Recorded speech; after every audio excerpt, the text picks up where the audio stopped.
ખેડા જિલ્લાના ડાકોરમાં ભારે વરસાદને કારણે અનેક વિસ્તારોમાં પાણી ભરાઈ જતા જનજીવન પ્રભાવિત થયું છે। ડાકોરથી આશરે 2 કિલોમીટર દૂર આવેલા રણછોડપુરા ગામમાં ગોમતી નદીના પાણી માખણીયા આરે બેક માર્યું છે અને તેને કારણે ગામનો સંપર્ક તૂટી ગયો છે। અંદાજે 600ની વસ્તી ધરાવતા ગામમાં ઘરોમાં પાણી ફરી વળતા સ્થાનિકોને ભારે મુશ્કેલીઓનો સામનો કરવો પડી રહ્યો છે।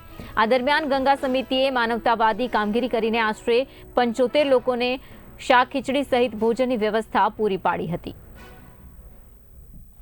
અહીંયા અમારી બાજુમાં આવેલા ગોમતી તળાવમાં આ જે વરસાદી પાણી ભરાતા જે ગોમતી તળાવમાંથી વરસાદી પાણીના નિકાલની જે વહેરા સ્વરૂપે યોજના છે એ વહેરા ઉપર અસંખ્ય નાળો ભરાયો છે અને ગરનાળા બનાવી અને ત્યાં પાણીનું રોકાણ થતાં આ વિસ્તારની અંદર ના આવે એવી જગ્યાએ પાણી આવવાની અત્યારે તકલીફ છે।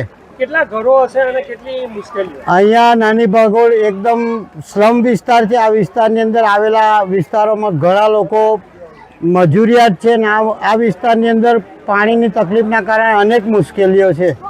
ગોમતીના પાણી બેક મારે છે એટલે દર 2 વર્ષે આ પરિસ્થિતિ થાય છે અને દર 2 વર્ષે અમારો આપણે ઘર વખરી થતા બીજી માલ મિલકતને નુકસાન થાય છે।